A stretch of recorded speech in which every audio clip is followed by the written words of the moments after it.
This channel does not promote or encourage any violence, harmful, or illegal activities.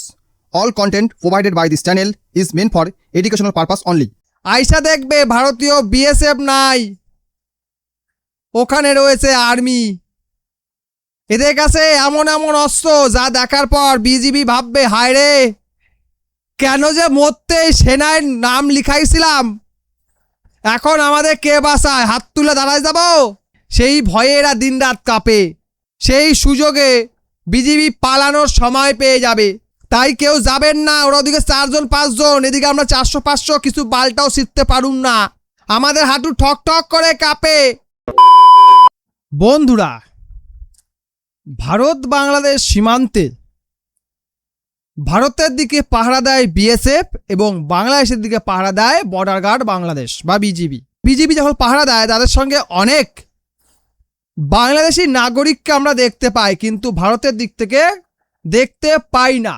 কারণটা সহজে অনুমান করা যায়, যে সকল এরিয়ায় মুসলিম জনসংখ্যা বেশি সেগুলো ম্যাক্সিমাম বাংলাদেশ থেকে এপারে এসছে, এবং যে সকল এলাকায় হিন্দুরা রয়েছে তারা কিন্তু কখনো কখনো বিএসএফের সাপোর্টে আসে, কিন্তু বিএসএফ তাদেরকে হটিয়ে দেয়, সরিয়ে দেয়। কারণ বিএসএফ জানে তারা এই পিঁপড়ের ন্যায় বাংলাদেশিদের জব্দ করার জন্য যথেষ্ট। তার জন্য নাগরিকদের বিপদের সামনে এসে দাঁড়াতে হবে না, সেটা তারা জানে। কিন্তু বর্ডার গার্ড বাংলাদেশ বা বিজিবি তারা হচ্ছে আস্ত ভীতু ডিম। মানে এরা এতটাই ভীতু যেটা না দেখলে, মানে আজকের এই ভিডিওটা না দেখলে আপনি বুঝতে পারবেন না। সবার আগে ভিডিওটা শুনুন। বাঁশি মারলে আপনারা চলে আসেন, যা আসছে নিয়ে ঝাঁপাই পড়বো। বাঁশি মারলে চলে আসো, যা আছে নিয়ে যাও।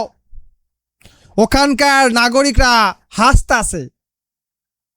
মানে বাংলাদেশ বর্ডারে, ভারত বাংলাদেশ বর্ডারে ভারতের চাষিদের যা ক্ষতি হয় সেটা বিজেপির মদতেই হয়, এবং বাঁশি বাজিয়ে এই সকল নাগরিকদের বিজিবি একত্রিত করে যাতে তারা বিএসএফকে ভয় দেখাতে পারে। কিছুদিন আগে মালদাহের কোন একটা এলাকায়, বর্ডার লাগো এলাকাতে শয়ে শয়ে বাংলাদেশি অস্ত্র হাতে ওপারে এসে দাঁড়িয়েছিল। এপারে আসবে, ঢুকতে দিচ্ছে না বিএসএফ, তাই তারা দাঁড়িয়েছিল।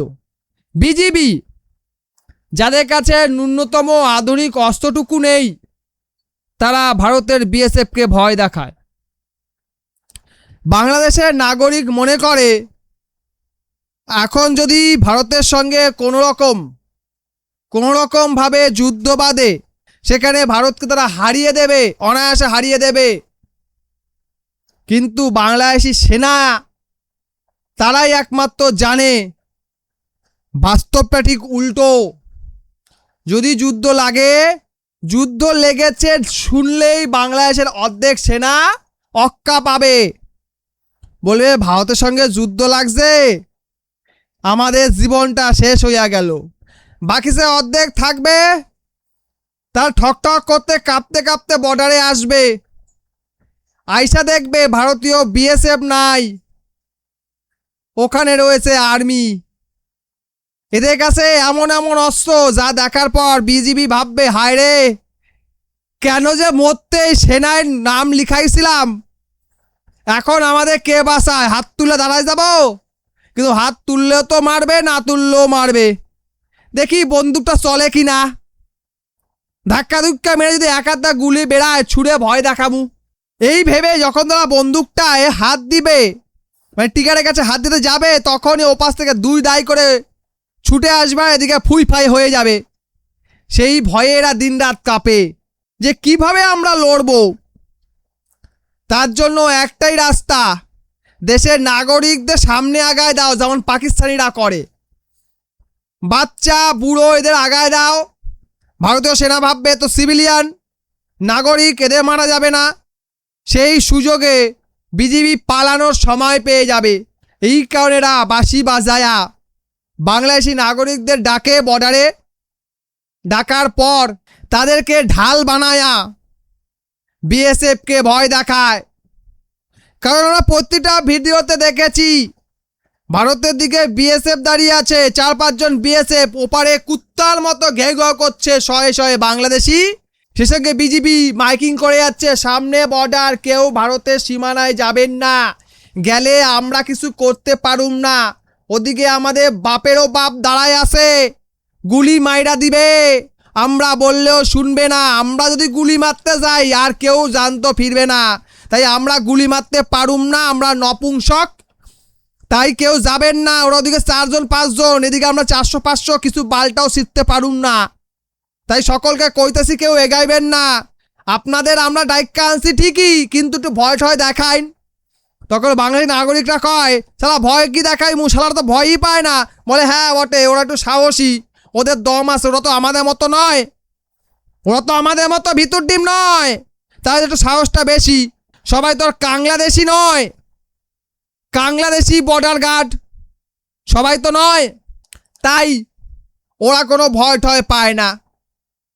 কিন্তু আপনারা একটু থাকেন, নইলে আমাদের হাঁটু কাঁপে, আমাদের হাঁটু ঠক ঠক করে কাঁপে, এই মনে হয় পইরা যামু, আপনারা থাকলে পরে মনে হয় যে কাউকে সামনে দিয়া গুলিটা ওকে খাওয়াই দিয়ে নিজে বাইসতে যামু। এই হচ্ছে বাংলাদেশি বর্ডার গার্ড বা বর্ডার গার্ড বাংলাদেশের বর্তমান অবস্থা। সামান্য বিএসএফকে দেখেই যাদের ফাটে, আর্মিকে দেখলে কি করবে? হ্যাঁ এই কাগলুস, আর্মিকে দেখলে তোদের বিজিবি কি করবে? ওখানে মানে হাইজ্ঞা দেবে, ভয়ে প্যান্টে হাইজ্ঞা দেবে। ছাগল পাগলের দল এদেরকে দিয়ে পাঠাইছে বর্ডারে পাহারা দিতে, আর বর্ডারের পাগলগুলা ফ্রিতে খাওয়ার জন্য জীবন বাজি রেখে ছুটতে যাইতেছে কাটাতারের কাছে। যখন বিজিবি দেখে মারবে না, মারে না মাঝে মধ্যে দেখিস তো, বডি নিয়ে যাস, আমার পরে কান্নাকাটি করিস, আমার পোলাটারে মাইরা দিছে, আমার ভাইটারে মাইরা দিছে, আমার বাপটারে মাইরা দিছে, বলিস না মাঝে মধ্যে? কয়টা মারবে? মারে মাঝে মধ্যে, তোদেরকে ভয় দেখা হচ্ছে, তোরা তো পাগল, তোরা ভাবিস শালা খাইতে তো পাই না, একদিন তো মইরাই যামু, না খাইয়েই মইরা যামু। যদি জীবনের বাজি রেখে রিস্ক নিয়ে যদি একটা লাউ, একটা কুমড়া, একটা লঙ্কা এসব আনতে পারি, তো তরকারি বানায় খাইতে পারুম, যদি ওখানকার চাষিদের ধানটা চুরি করে কাটতে পারি তাহলে ভাত খাইতে পারুম।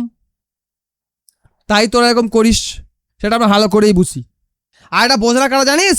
আমাদের এখানে সেকু মাকুড়া, তারা বোঝে না, তারা ভাবে কি তোরা না থাকলে ওদের দম আটকে আসবে, তোরা না থাকলে ওদের চলবে না, তোরা না থাকলে ওদের দোকান বন্ধ হয়ে যাবে, তাই তোদের জন্য ওদের একটু বেশি দরদ লাগে, বুঝতে পারলি? মানে তোদের জন্য গলা ফাটার জন্য আমাদের এখানে কেউ বসে আছে। এই হচ্ছে ভারত, বুঝলি? আমাদের সেনা বর্ডারে পাহারা দিচ্ছে, নিজের জীবন দিচ্ছে, এদিকে আমাদের দেশে সেকু মাকুড়া তাদের এগেনস্টেই কথা বলছে। এই হচ্ছে ভারত। তো যাই হোক, বর্ডারে বিজিবির হাওয়া টায় টায় ফিস, তাই তারা বাঁশি বাজিয়ে বর্ডারের সাইডে থাকা কাংলুদের ডেকে আনে বিএসএফকে ভয় দেখানোর জন্য, বুঝলেন কি না? এই হচ্ছে বাংলাদেশের border guard. Bangladeshi border guard নিয়ে দু এক কথা বইলা যান। ভিডিওটা ভালো লাগলে লাইক করেন, বন্ধুর সঙ্গে শেয়ার করেন, এই যে নতুন সাবস্ক্রাইব অবশ্যই করেন, সবই করেন, আপনি করেন। ভিডিও দেখার জন্য অসংখ্য ধন্যবাদ। দাদা করেন।